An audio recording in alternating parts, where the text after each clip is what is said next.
வணக்கம் IBC Tamil உறவுகளே, உங்கள் அனைவரையும் நாட்புறம் நிகழ்ச்சிக்கு அன்போடு வரவேற்கின்றேன். நாட்புறம் நிகழ்ச்சி சட்டம், மருத்துவம், அதை தாண்டி அரசியல் என்று பல விடயங்களை பேசுகின்ற ஒரு களமாக அமைந்திருக்கிறது.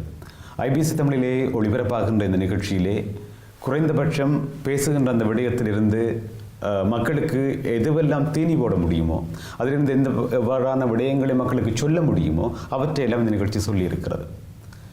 ஒரு நீண்ட வரலாறு கொண்ட ஒரு இனத்தின் கதையை பலமுறை நாங்கள் பேசியிருக்கிறோம் பல தளங்களிலே. இன்று நாங்கள் எல்லோரும் கேட்டுக்கொண்டிருப்பது அல்லது ஒரு விடுதலை சார்ந்து இயங்கிக் கொண்டிருப்பவர்கள் எல்லாம் கேட்டுக்கொண்டிருப்பது தனியே ஒரு போராட்டம் அல்லது மக்களின் விடுதலை சார்ந்த உணர்வுகள் ஒரு குழுமத்துக்குள் மாத்திரம் நின்று விடாது, அது பறந்துபட்டு செல்ல வேண்டும். வெவ்வேறு இனக்குழுமங்கள் சார்ந்து அல்லது போராடி கொண்டிருக்கிற இன குழுமங்கள் சார்ந்து அந்த போராட்ட வேகத்தை அல்லது அந்த மக்களின் நியாயப்பாடுகளை எடுத்துக்கொண்டு போக வேண்டும் என்று ஆசைப்படுவார்கள். அதையும் தாண்டி அரசாங்கத்திற்கும் இடையிலான தொடர்பாடுகள், அதன் உளவு பிரிவுக்கும் அந்த அரசாங்கத்தின் உளவு பிரிவுக்குமான தொடர்பாடுகள், இராணுவ ரீதியான தொடர்பாடுகள், பொருளாதார ரீதியான தொடர்பாடுகள் என்று சொல்லி இந்த நாடுகள் ரீதியான பல்வேறுபட்ட தொடர்பாடுகள் எல்லாம் இருக்கும். இன்றைய நாள் நிகழ்ச்சியிலே நாங்கள் பேசவிருப்பது ஸ்ரீலங்கா என்கின்ற ஒரு நாடு பிரித்தானியா என்னும் ஒரு பெரிய நாட்டினால் ஆளுகைக்குட்படுத்தப்பட்டிருந்தது, கொலனித்துவமாக இருந்த ஒரு நாடு. எனவே இந்த காலனிக்குள் இருந்து கொண்ட ஆசிய நாடுகளை பொறுத்த வரைக்கும் அதில் மிக முக்கிய நிர்வாக கட்டமைப்பில் அல்லது சமூக கட்டமைப்பில் மாற்றங்களை தோற்றுவித்த நாடாக பிரித்தானியா முதன்மை அடைகிறது.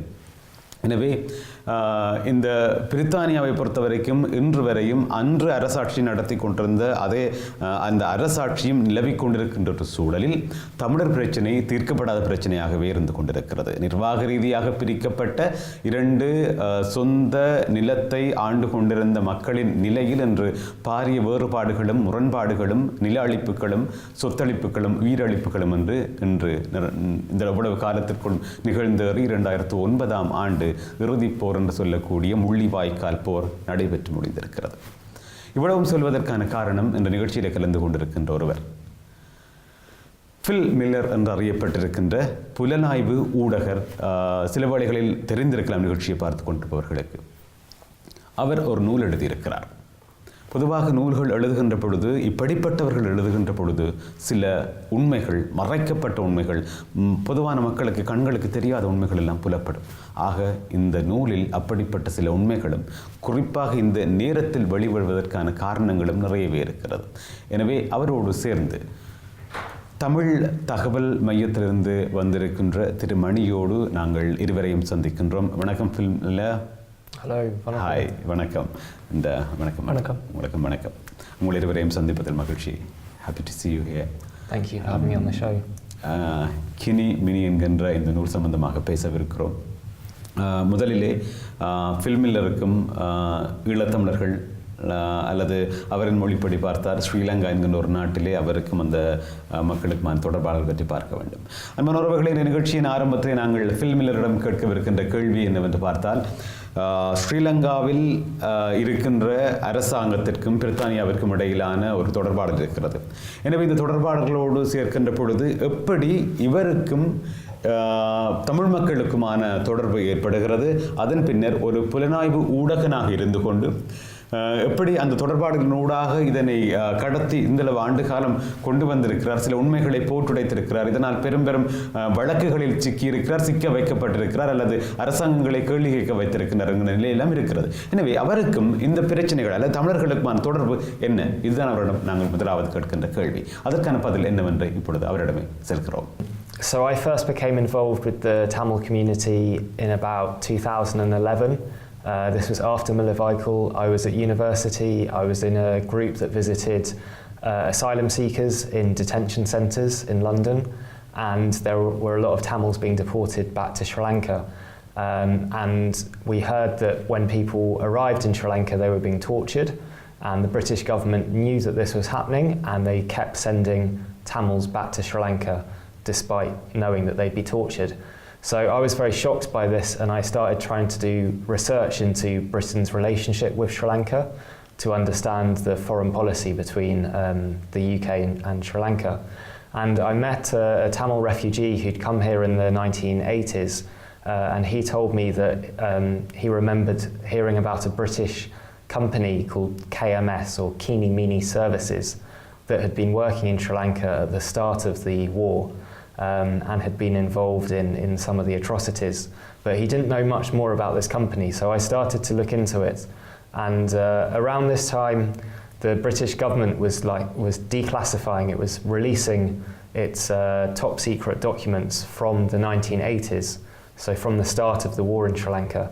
So I went to this building in southwest London in Kew Gardens called the National Archives, and I found documents there that talked about this company, Keenie Meenie Services, and how it started working in Sri Lanka. And slowly over the next 7 years, I did lots more research, went to Sri Lanka several times, interviewed lots of people, and the result is this book, and there's also a film coming out later this year exposing what this British mercenary company did, particularly in Sri Lanka, the war crimes it was involved with against Tamil civilians, but also looking at what it did in other parts of the world, in Oman and Nicaragua, to show that this was part of a global problem that the Tamil community were part of suffering as a result of it. ஃபில்மில்லரின் கருத்தின்படி அல்லது அவரின் கருதுகளின்படி இப்பொழுது நாங்கள் இந்த எங்கள் மக்களுக்கும் அவருக்குமான தொடர்பை பார்த்தோம்னால் 2000 காலப்பகுதிகளில் தொடங்குவதாக சொல்லுகின்றார். இங்கே அகதிகளாக வந்தவர்களை சந்திக்கின்ற பொழுதும் அவர்களோடு பேசுகின்ற பொழுதும் அவர்கள் பட்டிருக்கின்ற சித்திரவதைகள், அங்கே டோர்ச்சர், அங்கே அதாவது புலனாய்வாளர்களால் அல்லது இராணுவத்தினால் செய்யப்பட்ட சித்திரவதைகள் சார்ந்தவர்கள் பேசுகின்ற பொழுது அதனால் அந்த மக்களிடம் இருக்கின்ற பிரச்சனைகள் சார்ந்து தான் தேட வேண்டும் என்கின்ற ஒரு ஆவல் எழுகிறது. அதன்பால் அவர் ஸ்ரீலங்காவுக்கு விஜயம் செய்கிறார். அங்கு மக்களின் கருத்துக்கள் அல்லது மக்கள் படுகின்ற அவஸ்தை சித்திரவதைகளை பற்றி கேட்டுக்கொண்டு திரும்ப மீளுகின்றார். பல்கலைக்கழகத்தில் கற்றுக்கொண்டிருந்த காரணத்தினால் அவர்களுக்கு பல்கலைக்கழகத்தின் ஊடாகவும் மாணவர்களின் தொடர்புகள் கிடைக்கின்றது. அதன் ஊடாக இந்த பயணம் அவருக்கு நீள்கின்றது. மக்களின் அல்லது மக்கள் படுகின்ற வலிகள் அல்லது அவர்கள் பட்ட வேதனைகள் சார்ந்து தொடர்ச்சியாக இயங்க தொடங்குகின்ற பொழுது பிரித்தானியாவிற்கும் இலங்கைக்கும் அல்லது இலங்கை இராணுவத்திற்குமான தொடர்புகள் எப்படி இருக்கிறது என்பதை பார்ப்பதற்கான ஒரு முஸ்தீபுகளில் ஈடுபடுகின்றார். அதற்காக கியூ கார்டன் போன்ற பிரித்தானிய இருக்கின்ற சில இடங்கள் இருக்கிறது, ஆவண காப்பகங்கள் இருக்கிறது. எனவே அந்த ஆவண காப்பகங்களில் சென்று அவற்றை பெற்று அங்கே என்னென்ன இருந்திருக்கிறது, இந்த கினி மினி என்றால் என்ன, இதை பற்றியதான் ஒரு தேடலில் ஈடுபட்டுக் கொள்கிறார். இதற்கு அவருக்கு பல்கலைக்கழக கல்வி பெருமுதவி புரிந்தது. இப்பொழுது இங்கே வீட்டிருக்கின்ற மணி போன்றவர்கள் அல்லது அவர்களோடு சேர்ந்து இயங்கிக் கொண்டிருக்கின்ற பலர் இதற்கான ஒரு உதவிகளை செய்வதற்காக முன்வருகிறார்கள். இந்த நூல் வெளிவருவதற்காக பாடுபட்டு கொண்டிருக்கின்ற பலருள் இவர்கள் அடங்குகிறார்கள். அப்படிப்பட்ட நட்புகள் ரீதியாக அவர் இந்த தகவல்களை எடுக்கின்றார். பிற நாடுகளில் எப்படியெல்லாம் இந்த பிரச்சனை நடைபெற்றுக் கொண்டிருக்கிறது என்பதை கூட சமகாலத்தில் அவர் பார்க்கிறார். இப்படித்தான் தமிழ் மக்களுக்கும் ஃபில்மிலருக்குமான ஒரு தொடர்பு ஏற்படுகிறது. இது ஒரு மக்கள் அல்லது தனி மனிதனுக்குமான தொடர்பு பின்னர் அரசாங்க ரீதியாக அரசாங்கங்கள் செய்த மக்களுக்கு எதிரான பிரச்சனைகள் சார்ந்த ஒரு பெரும் தேடலாக அமைந்து விடுகிறது. நன்றி ஃபில்மில்லர் மணி. இவரை போன்றவர்கள் ஒரு சமூக மட்டத்திலே பணியாற்ற வருகின்ற பொழுது அவர்களுக்கான ஒரு துணை அல்லது ஒரு மக்கள் சார்ந்து அவர்களுக்கு சொல்ல வேண்டிய தேவையும் இருக்கிறது. மக்களின் நிலை என்ன அல்லது அவர்களது மொழிவடம் அல்லது எங்களது பிரச்சனை சொல்வதற்கான ஒரு பெரும் திட்டம் ஒன்று திட்டப்பட்டு தான் சொல்ல வேண்டும். சாதாரணமாக சொல்லிவிட்டு போக முடியாது. அவரது தேடுதலுக்கு அப்பால் நாங்கள் விடயங்களை கொடுக்க வேண்டும். உங்களுக்கு தெரியும், எங்களது பிரச்சனையை சொல்வதற்காக நாங்கள் பல்கலைக்கழகங்கள் ஈடாக இறுதி வீதியில் நிற்பவர்கள் வரையும் நாங்கள் போராடி கொண்டிருக்கிறோம். உங்களுக்கு தெரியும் தானே அந்த பகுதி, அதை பற்றி கொஞ்சம் சொல்லுங்கள். இப்படிப்பட்டவர்களுக்கு நீங்கள் இந்த விடயங்களை சொல்லுகின்ற பொழுது அப்படியெல்லாம் விவரிச்சிருக்கிறீங்க. இப்போ நிறைய போராட்டங்கள் நடந்திருக்குது. லைக் இப்போ 2009 அதுக்கு முதல் நடந்திருக்கு, 2009 நடந்திருக்கு. அந்த மாதிரி விடயங்களை ஃபில்மிலர் போன்ற ஆட்கள் தங்களோட கண்ணால் பார்க்கும்போது இவ்வளவு இவ்வளவு மக்கள் சேர்ந்து இவ்வளவு போராட்டம் செய்கிறார்கள் என்று சொன்னால் அதுக்கு ஒரு காரணம் அந்த மாதிரி தூண்டல்களை, லைக் துண்டு பிரசங்கங்கள் இருக்கட்டும், இல்லாட்டி வெப்சைட்ஸாக இருக்கட்டும், இல்லாட்டி நிறைய பேர் நிறைய ஆட்கள் இங்கே இருக்கின்ற நிறைய உண்மையில் பாதிக்கப்பட்டவர்கள், நிச்சயமாக போராட்டத்தில் ஈடுபட்டவர்கள் அதை நேரடியாக கண்டு பார்த்து அது அதெல்லாம் கண்ணால் பார்க்குற விடயங்கள், கண்ணுக்கு முன்னுக்கு தெரிகிற விடயங்கள், நிச்சயமாக இந்த மாதிரி விடயங்கள் தான் இப்படியானவர்களை தூண்டும் என்று நாம் பண்ணுறேன். நிச்சயமாக. புலனாய்வு ஊடகவியலாளர் ஃபில்மிலரோடு பேசிக்கொண்டிருக்கிறோம். அடுத்த கேள்வியாக நான் சொல்லியிருந்தேன், அவரிடம் கேட்கப்பட இருக்கின்ற கேள்வி, பொதுவாகவே இப்படியான பிரச்சனைகளை தேடுகின்ற பொழுது நிறைய பிரச்சனைகளை அவர்கள் சந்திப்பார்கள். தனி மனிதனாக தேடுகின்றார் அல்லது அவருக்கு பின்னால் ஒரு அணி இருக்கலாம், அதை எப்பொழுதும் அவர் காட்டியதில்லை எங்களுக்கு. அது சில வேளை அவரது பாதுகாப்பாக இருக்கலாம் அல்லது அடுத்தவர்களின் பாதுகாப்பாக கூட இருக்கலாம். எனவே ஃபில்மில்லர் இதை பற்றியதான ஒரு தேடலை பிரித்தானியாவில் முதல் தொடங்குகின்ற பொழுது எங்கே தொடங்கினார், அதை தொடங்குகின்ற பொழுது அவருக்கு ஏற்பட்ட பிரச்சனைகள் என்னென்ன, அதை தாண்டி எப்படி அந்த ஆவணங்களை எல்லாம் தனக்கு ஏற்றது போல அல்லது அங்கே இருந்து தனக்காக அதை கையகப்படுத்தி கொண்டார் என்ற விடயங்களை இப்போது நாங்கள் கேட்கலாம். Yes, so it was really difficult to find out all this information about Keenie Meenie. When I first went to the National Archives, there was a big delay in the declassification of the files, and it became like a kind of detective exercise to try and get to the truth about what this company had done. So one of the problems I found was that some of the government files had been destroyed. So there was a lot of information about Britain's secret foreign policy in Sri Lanka that was clearly too embarrassing for the government, so they seemed to have decided to just destroy that part of the paperwork. Other bits of the documents had like large sections cut out with like black pen, so you couldn't read what had been written.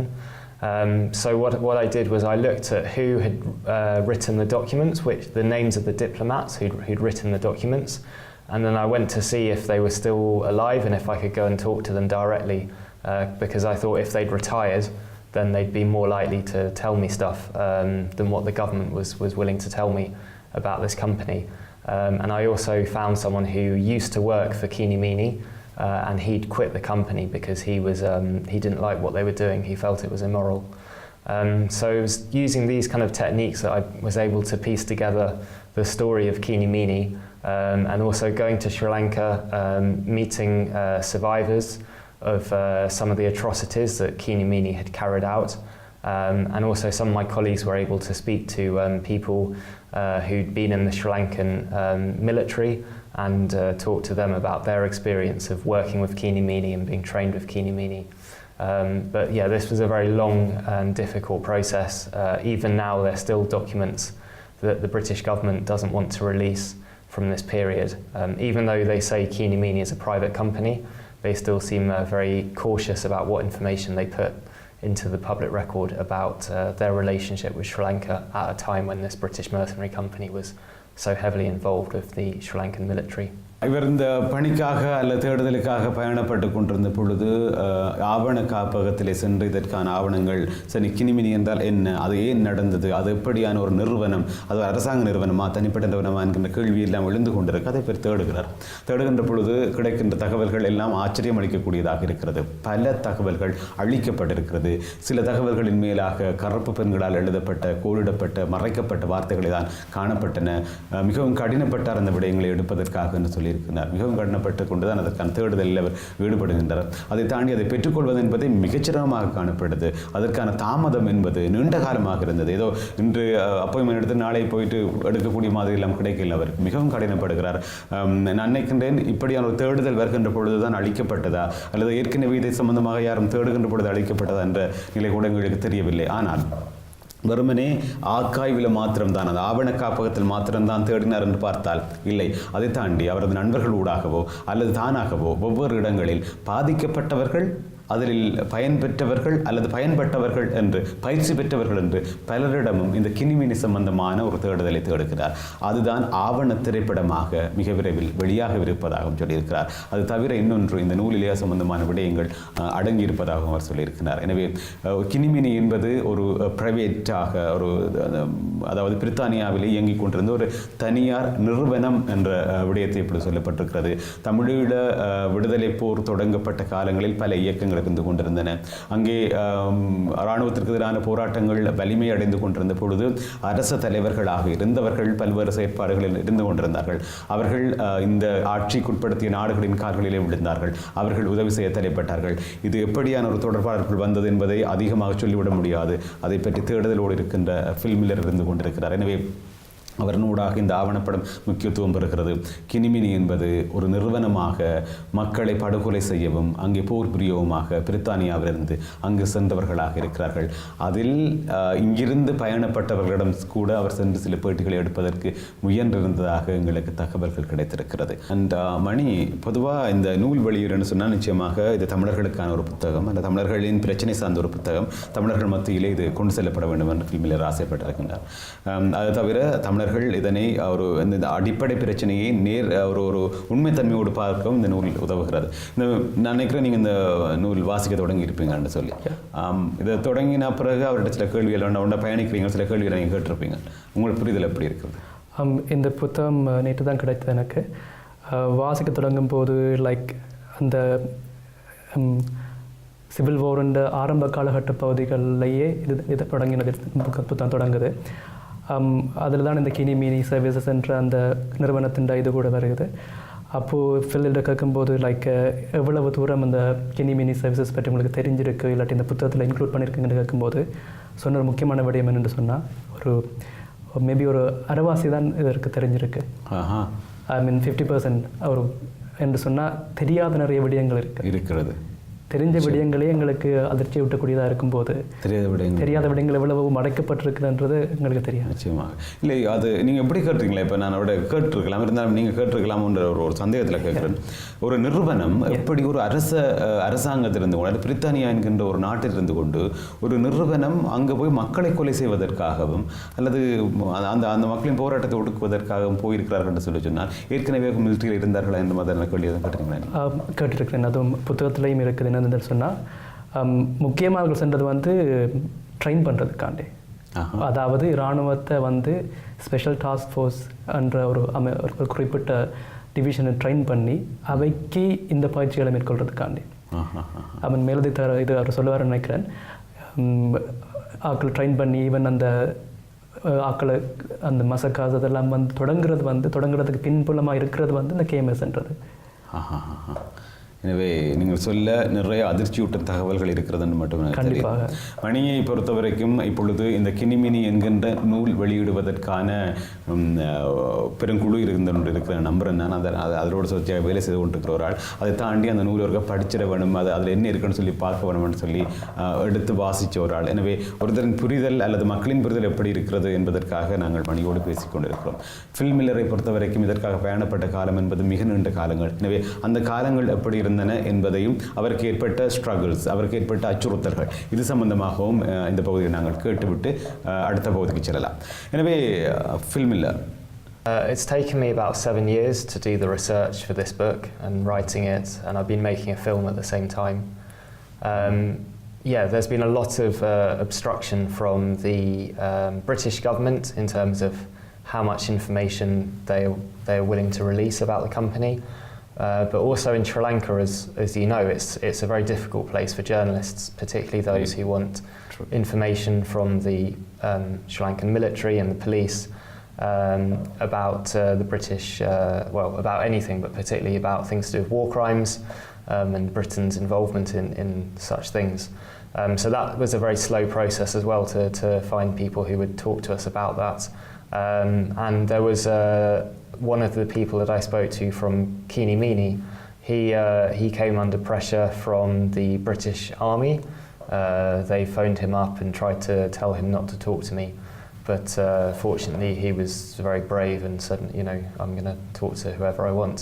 You got the right course and everything, isn't it? Yeah. So it's a lot of difficulties, and sometimes like official obstacles, and sometimes the more kind of sneaky ways of causing problems. Which I think, for journalists in Sri Lanka, they'll be familiar with these kind of struggles. The Tamil Information Centre with Mr. Varadakumar has been very supportive. Sadly, he passed away last year, but the book is dedicated to him.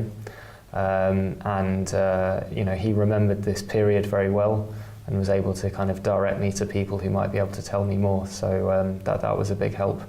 நிச்சயமாக நான் ஏற்கனவே ஆரம்பத்தில் சொல்லியிருந்தேன் சில மனிதர்கள் எப்படியெல்லாம் உதவி செய்கிறார்கள் சொல்லி. இன்று எங்களோடு இல்லாமல் இருக்கின்ற திரு வரதகுமார் அவர்கள் இந்த ஆவண காப்பகம் என்பதை விட முக்கியம் என்பதை உணர்ந்திருந்த ஒருவர். இதை எப்படி சர்வதேசமயப்படுத்த வேண்டும், இதை எப்படி சர்வதேசமயப்படுத்தப்பட்ட இடத்திலே பேசுபொருளாக்க வேண்டும் என்பதை மிக சிறப்பாக தெரிந்த ஒருவர். அவரினூடாக இது யார் யாரிடம் போய் கேட்டால் இதற்கான பதில் கிடைக்கும் என்கின்ற விடயங்களை எல்லாம் கேட்டு கிட்டத்தட்ட அவரினூடாகவே இவர் பயணப்பட்டிருக்கின்றார். தாயக மண்ணில் அல்லது பிரித்தானியாவில் கூட பத்திரிகையாளர்கள் என்று வருகின்ற பொழுது, குறிப்பாக புலனாய்வு பத்திரிகையாளர் ஊடகர் என்று வருகின்ற பொழுது எதிர்நோக்குகின்ற அத்தனை பிரச்சனைகளையும் எதிர்நோக்கி இருக்கின்றார். அதனூடாகத்தான் கிட்டத்தட்ட 7 ஆண்டுகளாக இதற்கான ஒரு பரிசோதனை காலமாக அவருக்கு இருந்திருக்கிறது. இதை ரிசர்ச் செய்திருக்கின்றார். எனவே அதனூடாகத்தான் இந்த நூல் வெளிவந்திருக்கிறது. சேம் டைம் அதை சமகால பொழுதிலே அதற்கான ஒரு டாக்குமெண்ட்ரி ஃபில்மாகவும் வரவிருக்கிறது, ஆடியோ வீடியோ புக்காகவும் அது வரவிருக்கிறது காலப்போக்கில். எனவே இந்த இரண்டுக்கும் இடையிலே தான் இந்த நூல் இப்பொழுது வெளியாக காத்திருக்கிறது கினி மினி. எனவே இந்த கினி மினி வெளியீடுகள் தொடர்பாக நாங்கள் திரு மணியிடம் சில வார்த்தைகள் கேட்கலாம். பொதுவாக இந்த நூல் வெளியிடுகின்ற பொழுது தமிழ் நூல்கள் அதிகமாக நாங்கள் தமிழ் பரப்பிலே வெளியிட்டிருக்கிறோம். ஃபில்மில்லர் போன்ற ஒரு புலனாய்வு ஊடகவியலாளரின் நூல் என்பது நிறைய ரகசியங்களை கொண்டிருக்கும், சில உண்மையான கருத்துக்களை நிச்சயமாக கொண்டிருக்கும். விருப்பு வெறுப்புகளை தாண்டி, பயங்களை தாண்டி தான் சாதிக்க வேண்டும் என்கின்ற சில விடயங்களையும் அவர் புகுத்தியிருப்பார். இதனை வெளியிடுவதற்கான முயற்சிகள் எப்படி நடைபெற்றுக் கொண்டிருக்கிறது? வருகின்ற 9ஆம் தேதி ஒஃபிஷியலாக புக்ஸ் ரிலீஸ் பண்ண போகிறோம். இந்தியன் YMCAல மாலை 2:30 மணியில் இருந்து அந்தண்டு லைக் இவருடைய அந்த படத்தின் ஒரு சிறு பகுதியும் போட்டு காட்ட போகிறோம். அதை தாண்டி இருக்கிற ஊடகங்கள், சோஷியல் மீடியாக்கள் அதன் மூலமாகவும் தமிழ் மக்கள்கிட்ட கொண்டு சேர்க்கணும்ன்றதில் மும்மரமாக இருக்கிறேன். எத்தனை மணிக்கு தொடங்குறீங்க? 2:30 மணிக்கு வருகின்ற ஞாயிற்றுக்கிழமை 9ஆம் தேதி இந்தியன் YMCA நடைபெற இருக்கின்றது. நல்லது. எனவே இந்த நூல் வெளியிடப்படவிருக்கிறது. இதில் மிக முக்கியமாக வெளியிடல்ல, அதை தாண்டி இந்த நூல் வெளியே வந்தால் வருகின்ற பிரச்சனைகள் அல்லது சில ஜஸ்டிஸ், சில நீதிகளுக்காக காத்திருக்கின்ற மக்களுக்கு இந்த புத்தகத்தில் சில வேளை ஆதாரங்கள் கிடைக்கும். ஆதாரம் இல்லாமல் அலைந்து கொண்டிருக்கின்ற மக்களுக்கு சில வேளை ஆதாரங்கள் கிடைக்கும். கேள்விகள் கேட்காமல் தப்பித்துக் கொண்டிருப்பவர்கள் மீது கேள்விகள் கேட்பதற்கு தேவையான வலிமையான விடயங்கள் கூட இந்த நூலிலே காணப்படலாம். அது தவிர மிக ஆதாரமான ஆடியோ வீடியோ புக், அது சம்பந்தமான சில காட்சிகளும் அங்கே தரவிருக்கிறார்கள். அதற்கிடையிலே இந்த கினிமினி சம்பந்தமான ஒரு முன்னோட்ட காட்சியை ஃபில்மில்லர் அண்மையில் வெளியிட்டிருந்தார். அந்த முன்னோட்ட காட்சியை இப்பொழுது உங்களுக்காக நாங்கள் தருகிறோம். இதோ. When I was in the Special Air Service, everyone knew about KMS. Keenie Meenie services. It's just a term used by soldiers for people who are very keen and nasty. They were not official government.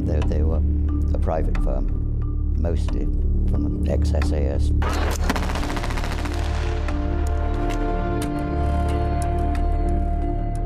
Well, I think they killed people, basically.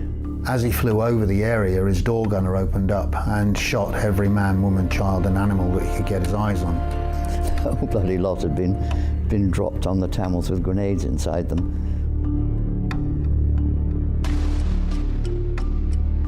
I think there are equities that belong to other governments that are at stake here. There were one or two British politicians who were connected to the company. இந்த கம்பெனிக்கு இந்த British கவர்மெண்ட்டும் ஒரு ஆதரவாக இருக்குன்னு நினைக்க அதிர்ச்சி அளிக்குது.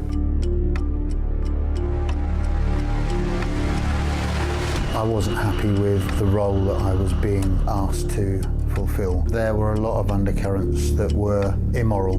Hello, Lieutenant Colonel Beatty.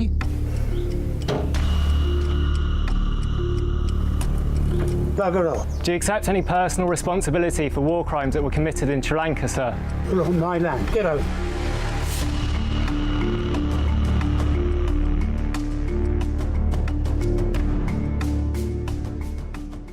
புலனாய்வு ஊடகவியலாளர் திரு ஃபில்மில்லர் அவர்கள் எங்களோடு இருந்து கொண்டிருக்கிறார்.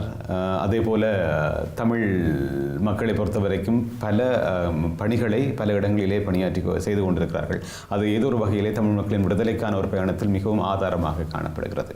எனவே TICயின் செயற்பாடுகள் தளத்திலே பயணித்துக் கொண்டிருக்கின்ற திரு மணி அவர்களும் இருந்து கொண்டிருக்கிறார். அன்பான உறவுகளை சற்று காத்திருங்கள். இந்த நூல் வெளியீடு சம்பந்தமாக இன்னும் பேச வேண்டும். சிறிய இடைவேளையின் பின் மீண்டும் சந்திக்கலாம்.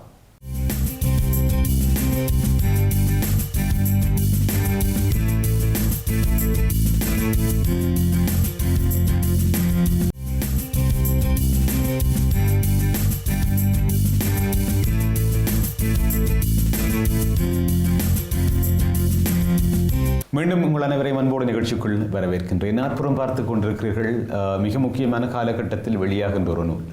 ஊடகவியலாளர் என்று இருக்கின்றவர்கள் பொதுவாக மக்களின் காவல் நாய்கள் அல்லது சமூகத்தின் காவல் நாய்கள் என்று சொல்வார்கள், வாச்டாக் என்று சொல்வார்கள்.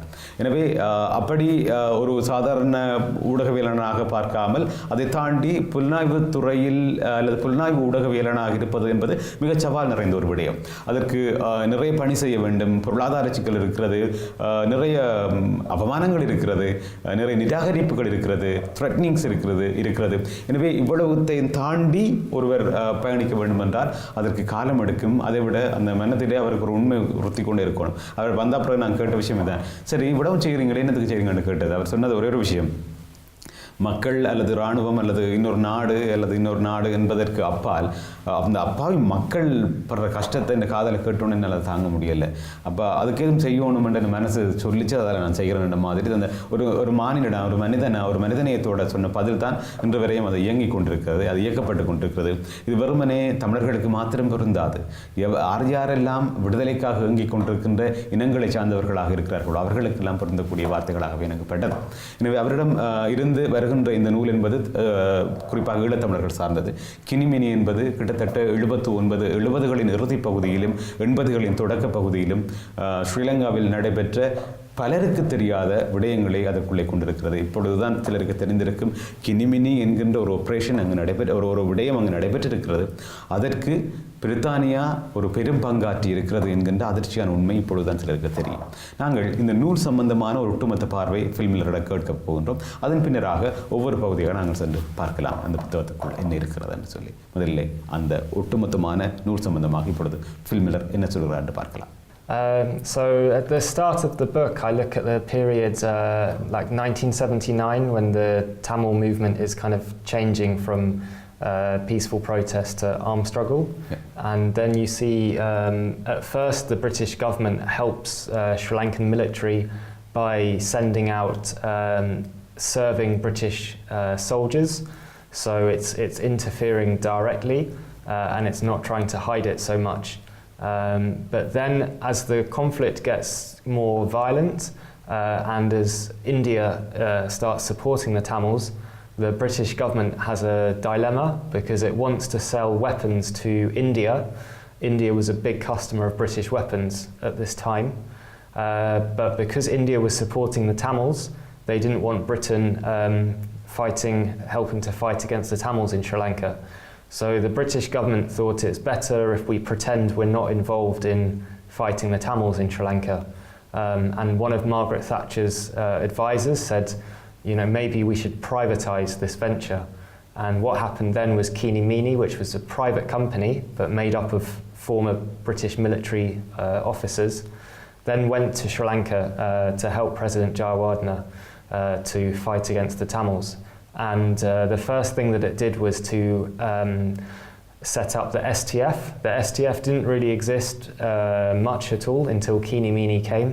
This is around like January 1984, so after Black July. And you see Keenie Meenie were the chief instructor at the STF training camp in, I think, Katakarunda. And they made STF like a British Special Forces unit. Very elite training, elite weapons. And when you speak to people from STF from that period, they say, the Keenie Meenie training was really important for making us able to go and create a fear psychosis in the LTTE. And Keenie Meenie says that this training made the STF a very professional unit. But in reality, what happened was the STF was involved in lots of massacres of Tamil civilians. And the massacres got worse the longer that Keenie Meenie was training STF. So I looked at the burning of the Hartley College Library in Point Pedro in 1984. Around 12 civilians died in that incident. 3 years later, in 1987, in Kokadichi-Kolai, in Eastern Province, there was a prawn farm where around 85 Tamil civilians were killed in an operation involving STF. So actually the British mercenaries, the training they gave to the STF seemed to just make them kill more civilians and not make them more professional. So that's one big problem that Keenie Meenie created in Sri Lanka. They also started training Sri Lankan Army commandos, so the Sri Lankan Army Commando unit that you know today was started with British training. Also they gave intelligence advisors, and they had people in the operations room as well. So they were involved at a very senior level of Sri Lankan military command in the mid-1980s.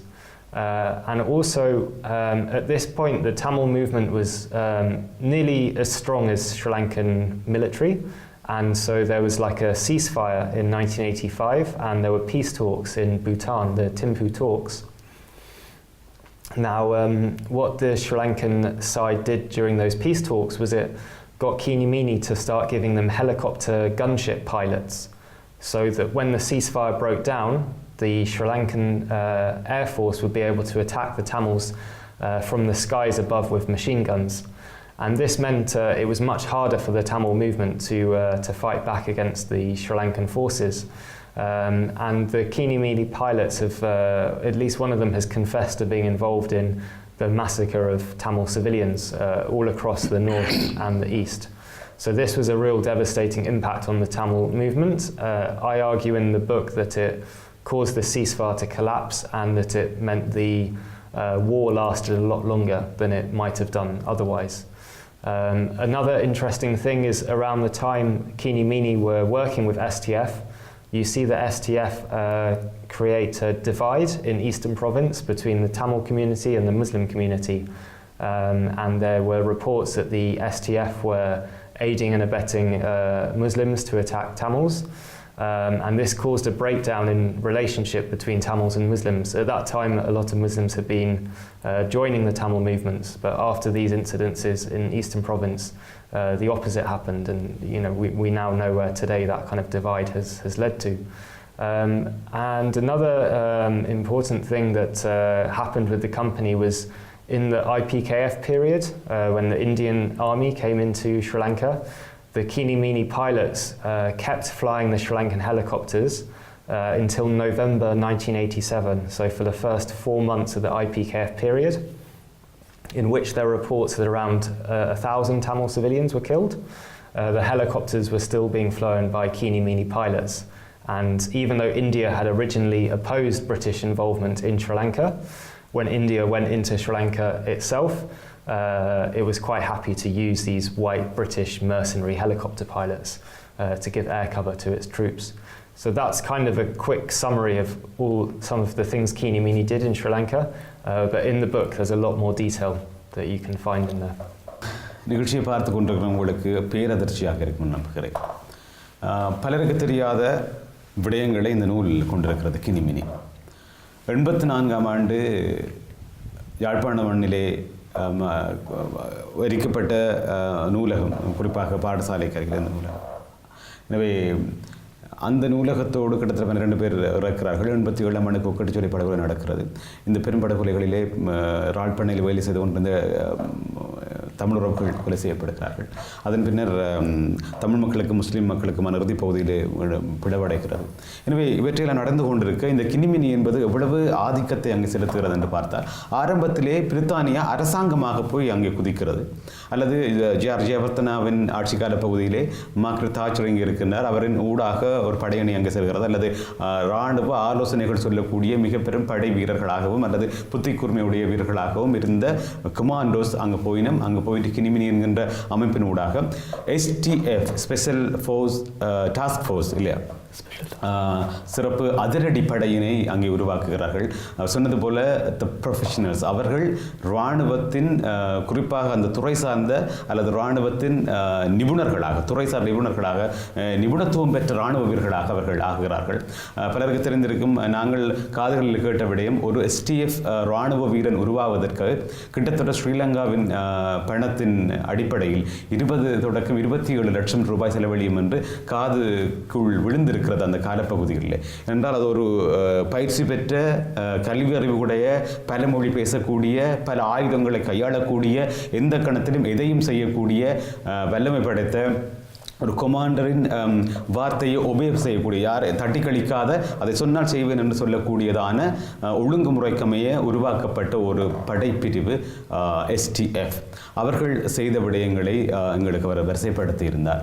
அது எப்படியெல்லாம் தமிழ் மக்கள் மத்தியிலே கொலைகளை செய்து தூண்டியது, அதன் பின்னர் எப்படி தமிழ் முஸ்லிம் மக்களுக்கு பிளவுகளை ஏற்படுத்த தொடங்கியது, தமிழர்களை எப்படி கொலை செய்ய வகைபாகத்தை கொண்டிருந்தது என்கின்ற விடயங்களை தந்திருந்தார். இதெல்லாம் அந்த நூலில் இருக்கிறது. அதன் பின்னர் இந்தியாவின் பங்களிப்பு வரும் பொழுதுதான் அங்கிருந்த அரசாங்கமாக அவர்கள் வெளியேறுகிறார்கள், ஒரு உதவி செய்து கொண்டிருந்தவர்கள். அதன் பின்னர் கினி மீனி என்கின்ற ஒரு அமைப்பாக, தனிப்பட்ட பிரைவேட் அமைப்பாக அங்கு பணி செய்கிறார்கள். IPKF, அதாவது அமைதிப்படை ஸ்ரீலங்காவுக்கு வருகிறது இந்தியாவிலிருந்து. வந்து ஆரம்பத்தில் உங்களுக்கான விடுதலையை அல்லது உங்களுக்கான அமைதியை தருகிறோம் என்று வந்தவர்கள் சடுதியாக மாறுகிறார்கள், தமிழர்களுக்கு எதிரான போரை தொடங்குகிறார்கள். அப்பொழுது இந்த கினிமினி என்பது அங்கே ஸ்ரீலங்கா இராணுவத்திற்கான பயிற்சியை வழங்கி கொண்டிருக்கிறார்கள். அவர்கள்தான் IPKF வந்த காலப்பகுதியிலே அவர்களது ஹெலிகாப்டர்களை, உலங்கு வானூர்திகளை இயக்கக்கூடிய விமானிகளாக மாறுகிறார்கள். அங்கே பயிற்சி கொடுத்திருந்தவர்கள் விமானிகளாக மாறுகிறார்கள், பைலட்ஸ். இது கிட்டத்தட்ட 2000 ஆண்டு இறுதி பகுதியில் பெரும், அல்லது 90 இறுதி பகுதியில் பெரும் குண்டுவீச்சுக்கள், விமான குண்டுவீச்சுக்கள் எங்கள் மண்ணிலே விழுந்து வெடித்திருந்தன. பல்லாயிரக்கணக்கான மக்கள் கொலை செய்யப்பட்டார்கள். இதனை பயன்படுத்தியவர்கள் பாகிஸ்தானிய இராணுவத்தைச் சேர்ந்தவர்கள் அல்லது இந்திய இராணுவத்தைச் சேர்ந்தவர்கள் என்கின்ற தகவலும் அன்றைய கால பகுதியில் பத்திரிகைகளை வெளிவந்திருப்பதை நீங்கள் கேட்டிருப்பீர்கள். எனவே இந்த 80களின் இறுதி பகுதியிலே தான் IPKF வருகின்ற அந்த காலப்பகுதியில் அல்லது மத்திய பகுதியிலிருந்து தொடங்குகிறது. அப்பொழுது இங்கே இந்த கினிமினி என்பது அங்கே பணியில் இருக்கிறது. ஒரு பிரைவேட் நிறுவனமாக இருந்தாலும் கூட ஆரம்பத்திலே இவர்களுக்கும் இந்தியாவிற்கும் சற்று முருகல் நிலை இருந்தாலும் அதன் பின்னர் இவர்களே சேர்ந்து மக்களை கொலை செய்வதற்கான ஒரு வேலையில் ஈடுபடுகிறார்கள் என்கின்ற விடயத்தை இந்த நூலிலே அவர் எழுதியிருக்கிறார். இன்னும் ஆச்சரியத்திடக்கூடிய விடயங்கள் இருக்கிறது. எப்படி திம்பு பேச்சுவார்த்தை 85ஆம் ஆண்டு காலப்பகுதியிலே பூட்டானிலே நடைபெறுகின்ற அந்த காலப்பகுதியில், அது வட்டமேசை மாநாடுன்னு சொல்வார்கள் அல்லது சந்திப்பு, அது நடைபெற்று கொண்டிருந்த காலப்பகுதியில் அது எப்படி பிளவடைகிறது, அது எப்படி கிட்டத்தட்ட நூற்கப்படுகிறது, அதன் பின்னர் எப்படி ஆயுத முனைகளாலே அல்லது இராணுவத்தின் விமானங்கள் மூலமாக மக்கள் படுகொலை செய்யப்படுகிறார்கள் என்கிற விடயங்களை எல்லாம் இந்த நூல் கொண்டிருப்பதாக சொல்லுகிறார். மணி, கேட்டுக்கொண்டிருக்க என்ன செய்யுது உங்களுக்கு? உணர்வுபூர்வமான விஷயம். அதுவும் அந்த காலகட்டத்தில் இப்படி சின்ன சின்ன பிரச்சனைகளை தொடங்கினது, முக்கியமாக 85 பேரை கொலை செய்தது, அது இப்போ 100,000 ஆயிரக்கணக்கான விஷயத்தில் வந்து நிற்கிறது. அப்போவே நிப்பாட்டி இருந்தால் மேபி அந்த ஆயிரக்கணக்கான உயிர்களை காப்பாற்றிருக்கலாம். பிரித்தானியாவின் பங்கு என்பது நினைக்கின்ற பொழுது அது ஒரு ஆச்சரியமான விஷயம். இப்படி ஒரு பெரிய, ஆனால் இவர்கள் தான் சமாதானத்துக்கு போகணும்னு சொல்லி கொண்டு இருந்தார்களும். டேவிட் கமரன் போயிட்டு குடிசைகளுக்குள்ளே போய்க்குள்ள அப்பா எங்களுக்கு முடிவிச்சிட்டார், வந்துட்டார், போயிட்டார்னு சொல்லி கொண்டாடி கொண்டு இருந்த மக்கள் இல்லை நாங்கள் எல்லாரும். எந்த ஒரு அரசாங்கத்தின் முகத்தையும் பார்த்து நம்புறதுன்றது கூடாத ஒரு விஷயம் நம்புறேன். அவை இந்த ஹிடன் அஜெண்டாஸ் சொல்லுவாங்க, ரைட்? ஒன்று செய்கிறாங்கன்னு சொன்னால் அதுக்கு பின்னாடி இருக்கிற காரணங்கள் அதுக்கு நிறைய இருக்குன்னு நம்புகிறேன். அதுக்கு இது ஒரு மிகச்சிறந்த, அதுவும் வலி கூடிய உதாரணம் என்று சொல்லலாம். நிச்சயமாக பெரும் படுகொலைகளும் மறைக்கப்பட்ட திரைக்கப்பால் நடைபெற்ற விடயங்களையும் இந்த நூல் அப்படியே வெளிச்சம் போட்டு காட்டியிருக்கிறது. எனவே இந்த நூல் வெளியிடுகின்ற திகதிகள் பற்றி நாங்கள் பேசிவிட்டோம். இப்பொழுது எத்தனையாம் திகதி என்கிற விடயங்களை மீண்டும் வருகிறேன். இந்த நூல் 9ஆம் தேதி வருகின்ற ஞாயிற்றுக்கிழமை இந்தியன் YMCAவில் 2:30 மணியிலிருந்து ஆரம்பமாகின்றது. அன்றுதான் இந்த புக் ஆஃபிஷியல் லான்ச் பண்ணப்பட இருக்கின்றது. அத்தோடு ஃபில்மிலர் உருவாக்கி கொண்டிருக்கின்ற அந்த காணொலியின் ஒரு சிறு பகுதியும் அன்று காட்சிப்படுத்த இருக்கின்றார். அவருடைய ஸ்பெஷல் ஸ்பீச் இருக்குது, அவர் சிறப்பு பேச்சு இருக்கிறதா? அவருடைய ஸ்பெஷல் ஸ்பீச் கண்டிப்பாக உள்ளது. அதோடு ஒரு சில முக்கிய நபர்கள் வந்து வரப்போயினும் நல்லது. இன்றைய நாள் நிகழ்ச்சியில் நீங்கள் பார்த்து கொண்டிருக்கிற இந்த விடயம் அதிர்ச்சி தரக்கூடிய விடயமாகவும் அல்லது பலர் அறிந்து கொள்ளாத ஒரு விடயமாகவும், கினிமினி என்ற வார்த்தை இப்பொழுதுதான் பலருக்கு தெரிந்திருக்கலாம். ஊடகம் சார்ந்தவர்கள் அல்லது பயணித்துக் கொண்ட அரசியல் சார்ந்த பலருக்கு தெரிந்திருக்கலாம் இந்த கினிமினி என்பது என்னென்று சொல்லி. ஆனால் குறிப்பிட்ட மக்கள் அல்லது பெருந்தொகையான மக்களுக்கு இது என்னென்று தெரியாது. ஃபில்மில்லர் அதனை இப்பொழுது தனது நூலினூடாகவும் அந்த வார்த்தையை தனது ஆவணப்படத்தினூடாகவும் இந்த உலகத்திற்கு காட்ட முனைகின்றார். எனவே அதன் வெளியீடு தான் நடைபெறவிருக்கிறது. மணியவர்கள் அந்த வெளியீட்டு பிரிவில் இயங்கிக் கொண்டிருக்கின்றபடியால் அந்த விடயத்தை எங்களோடு பகிர்ந்திருந்தார். இப்பொழுது நாங்கள் அந்த நூலுக்குள் இருக்கின்ற இன்னும் சில விடயங்களை பற்றி பேசிவிட்டு நாங்கள் நிறைவுக்கு செல்லலாம். எனவே ஃபில்மிலரிடம் கேட்கலாம், அந்த நூலுக்குள் இருக்கின்ற மிக முக்கியமான பகுதிகளில் ஒரு சில பகுதிகளை எங்களுக்கு சொன்னால் நிச்சயமாக இன்னும் அதிகமான தகவல்கள் கிடைக்கும் என்று எண்ண தோன்றுகிறது. நிறைய பேசலாம், இருந்தாலும் இன்னொருடையும் சொல்லணும், நாங்கள் அவர் சொல்லுகின்ற விடயத்தை டிரான்ஸ்லேட் பண்ணி உங்களுக்கு அழகாக தந்து விடலாம். ஆனால் இதில் ஒரு சிக்கல் இருக்கிறது. அவர் சொல்லுகின்ற அந்த மொழி பிரயோகம் குறைந்தபட்சமேனும் அந்த வீச்சு குறையக்கூடாது என்பதற்காகத்தான் அவர் சொல்லுகின்ற விடயத்தை அப்படியே உங்களுக்கு நாங்கள் தருகிறோம். அதன் சாராம்சத்தை மாத்திரம் நான் உங்களுக்கு தருகிறேன், அல்லது மணியோடு சேர்ந்து அந்த விடயங்களை பகிர்ந்து கொள்ளுகிறோம். ஒழிய அவர் சொல்லுகின்ற விடயம் நேரடியாக செல்ல வேண்டும் என்பதுதான் எங்களது எப்படி எங்களது பிரச்சனை ஒரு மூன்றாம் அல்லது இன்னொரு நபருக்கு, இன்னொரு மொழியுடைய நபருக்கு தெரிந்திருக்கிறதோ அதே போல அவரது மொழியினூடாக ஏனையவர்களுக்கு செல்ல வேண்டும் என்பது இதன் நோக்கமாக இருக்கிறது. தொடர்ச்சியாக அந்த நூலுக்குள் என்னென்ன விடயங்கள் சிறப்பாக அதாவது குறிப்பிட்டு சொல்லக்கூடிய விடயங்கள் நாங்கள் சிலவற்றையும் கேட்டுவிடலாம் நம்புகிறேன். எனவே ஃபில்ம்களிடம் செல்லலாம். So one of the topics that you see in the book is the interviews that I did with former members of Keenie Meenie services, including one interview that I conducted. It was a very short interview. The man was standing upstairs in his house and he was shouting at me. I was in his front garden. He was shouting at me to go away and swearing at me. That man was the most senior Keenie Meenie commander in Sri Lanka, and he would be one of the most responsible people for the things that the company did and for the things that went wrong as a result of the company's operations in Sri Lanka. So you could see how these people, even 30 years after doing what they did, they still don't want to talk about it, which suggests that they have quite a lot there that they want to keep hidden. And also with the British side as well, the fact that they're still trying to hide some of the files, and it kind of shows that the British government is still embarrassed about what the company did and wants to keep parts of it secret. And I think it's important to keep this in mind when you see things like, David Cameron going to Jaffna or David Miliband going to Sri Lanka in 2009. Often what you find is behind the scenes, the British foreign policy is very different to the image that the politicians want you to think. So in 2009, when David Miliband was in Sri Lanka, he was sending senior police officers from Northern Ireland to Sri Lanka as critical friends of the Sri Lankan police at a time when hospitals were being bombed. Likewise, David Cameron deported lots of Tamils, continued selling weapons to Sri Lanka, continued police training. So there are all these kind of hidden agendas, and the thing about this book is you're able to go back to the start of the conflict and see what the British government was really doing in secret.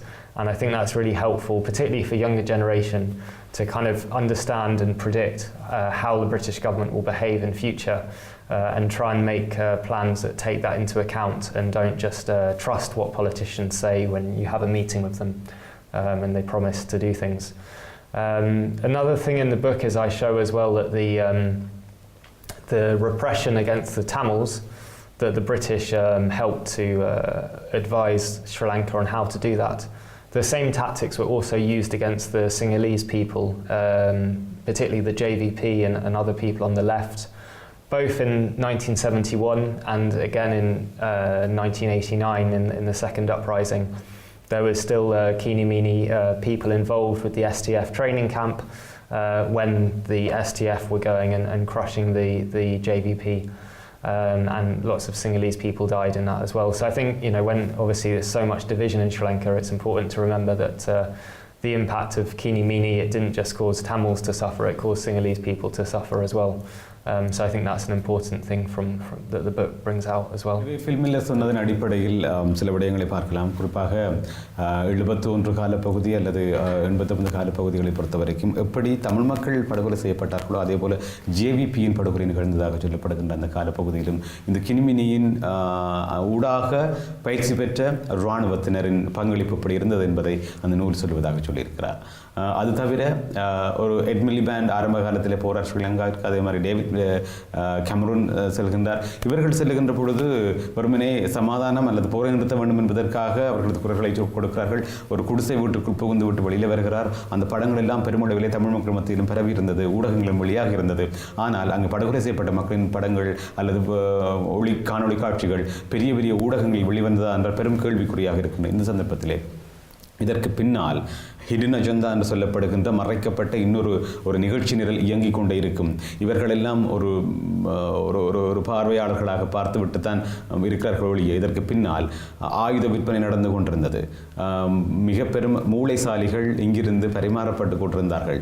அவர்களுக்கான ideas ஒரு போரியல் தந்திரங்களை சொல்லக்கூடியவர்களாக அல்லது நிர்வாக தந்திரங்களை சொல்லக்கூடியவர்களாக என்று சொல்லி இந்த அரசாங்கத்திற்கும் அங்கிருக்கின்றவர்களுக்குமான உடன்பாடுகள் எட்டப்பட்டு அதற்கூடாக நடைபெற்று கொண்டே இருந்தன. போர் தளபாடங்கள் விற்பனை செய்யப்பட்டு கொண்டே இருந்தன. எனவே கந்தக நெடில்கள் வீசிய எங்கள் தேசம் எங்கனும் பிரித்தானியாவில் தயாரிக்கப்பட்ட கந்தகங்களும் இருந்தது என்பது இந்த நூலில் இருக்கிறது என்பதை ஃபில் மில்லர் சொல்லியிருக்கிறார். இன்னும் இருக்கிறது அதை பற்றியதான பேச்சுக்கு. இந்த விடயங்களை பற்றி மணி உங்களோட அவர் கதைச்சிருக்கிறாரா? ஆமாம், கதைச்சிருக்கிறோம். நூல் வெளிவரைக்குள்ள நான் நினைக்கிறேன் இந்த நீங்கள் பல ஆக வந்து நூல் வெளியிட போகிறோன்னு சொல்லியிருக்கிறீங்க. எவ்வளவு பேர் வரக்கூடிய மாதிரி இருக்கும் அந்த இடத்துல, அல்லது எவ்வளவு சீஸ் இருக்குது அந்த மண்டபத்தில்? மொத்தமாக 200 பேர் இருக்கக்கூடிய மாதிரி ஒரு ஹால் தானே. 2 மணிக்கு தொடங்க 30க்கு தொடங்குவதாக சொல்லியிருக்கிறீர்கள்.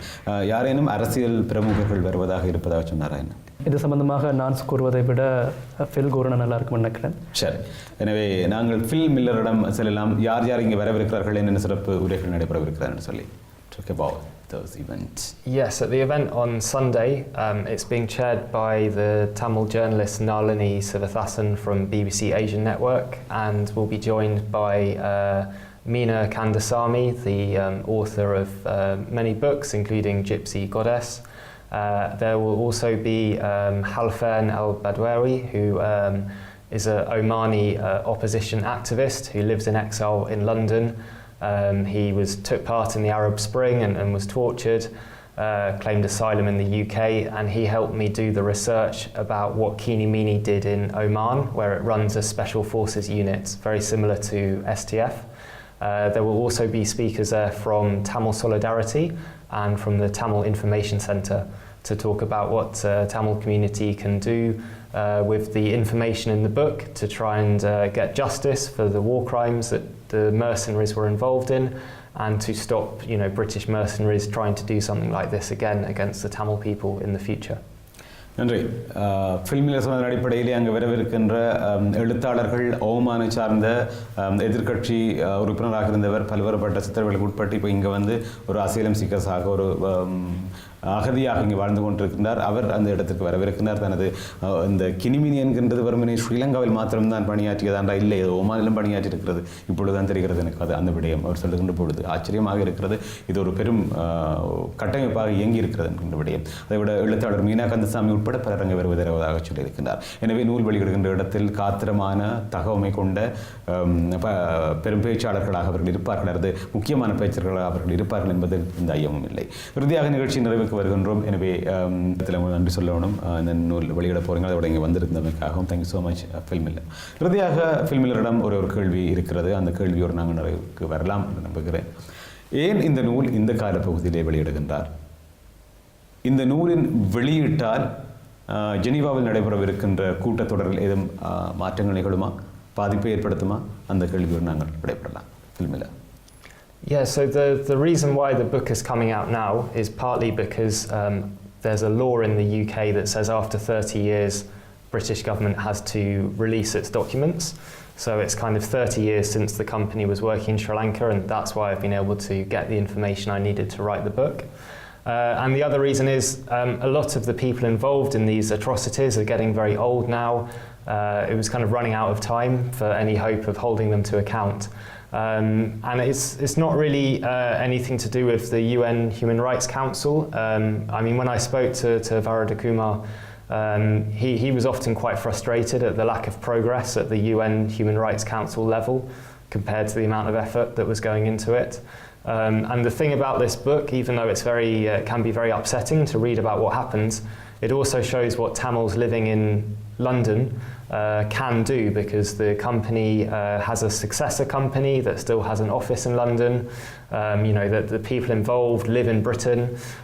So if they want to do campaigning in the UK, rather than having to go to Switzerland and calling on the UN, there are things that they can do in the UK to call on the police in the UK and on the Foreign Office in London to try and get justice for what happened to Tamil civilians because of Keenie Meenie.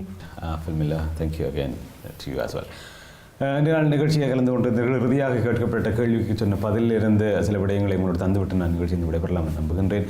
குறிப்பாக இந்த Guinea மீனி என்கின்ற ஒரு நிறுவனமயப்படுத்தப்பட்ட அமைப்பினூடாக முன்னாள் இராணுவ வீரர்கள் எல்லாம் பங்கு பெற்றி பெரும் இன அழிப்புக்கான காரணிகளாக எல்லாம் இருந்திருக்கிறார்கள். அவர்களுக்கு வயது போய்கொண்டிருக்கிறது. அது தவிர 30 ஆண்டுகள் ஆகியிருக்கிறது இந்த அமைப்பு தொடங்கப்பட்டது என்கின்ற ஒரு காரணத்தினாலும் இந்த நூல் இப்பொழுது வெளியாவது மிக முக்கியமானது என்று அவர் கருதியிருக்கின்றார். அது தவிர எங்களோடு இல்லாமல் இருக்கின்ற திரு வரதகுமார் அவர்கள் அன்றே சொல்லியிருக்கிறார், இந்த ஜூஎன்னிலே நடைபெறுகின்ற இந்த பெருங்கூட்டத்தொடர்கள் எல்லாம் பெரும் மாற்றங்களை தருவதாக தனக்கு தெரிவதாக இல்லை என்பது மாதிரி அவர் குறிப்பிட்டிருக்கிறார். எனவே அந்த அவ்வளவு தூரம் இது ஆதிக்கம் செலுத்துமா என்று தெரியாது. ஆனால் இது வெளியிட்டு அடுத்த நாள் ஆதிக்கம் செலுத்துமானது இல்லை தானே. அது காலம் எடுக்கும். ஒரு வாசிப்புக்கு உட்படுத்தப்பட வேண்டும், வாத பிரதிவாதங்களை உருவாக்கப்பட வேண்டும், அந்த உண்மைகள் கண்டறியப்பட வேண்டும். எனவே இதனூடாகத்தான் ஒரு ப்ரோசஸ் நடக்கும். காலப்போக்கில் ஒரு 10ஓடு 11ஆக ஒரு ஆதாரம் இல்லாமல் இது முக்கியமான ஒரு ஆதாரமாக நிச்சயமாக இருக்கும் என்பதில் மாற்றுக்கருதில்லை. இந்த ஊடாக கேட்டுக்கொள்வது அல்லது இந்த நூலின் ஊடாக இருக்கின்ற உண்மைகளை நாங்கள் விளங்கிக் கொள்வதை தாண்டி மானுட ரீதியாக கேட்டுக்கொள்வதெல்லாம் அநியாயமாக படுகொலை செய்யப்பட்டவர்கள் அல்லது அந்த மக்களுக்கான நீதி என்ன, அதுதான் ஒரு கேள்வியாக இருக்கிறது. நல்லதன்மான உறவுகளை நிகழ்ச்சியில் கலந்து கொண்டிருந்த உங்கள் அனைவருக்கும் நன்றி பாராட்டிக் கொடுக்கிறேன். Thank you again and again. Thank you. நன்றி. நாங்கள் மற்றொரு நிகழ்ச்சியில் சந்திக்கும் வரை சக தொழில்நுட்ப கலைஞர்களுக்கு நன்றி பாராட்டி விடைபெற்றுக் கொள்கிறேன். நன்றி, வணக்கம்.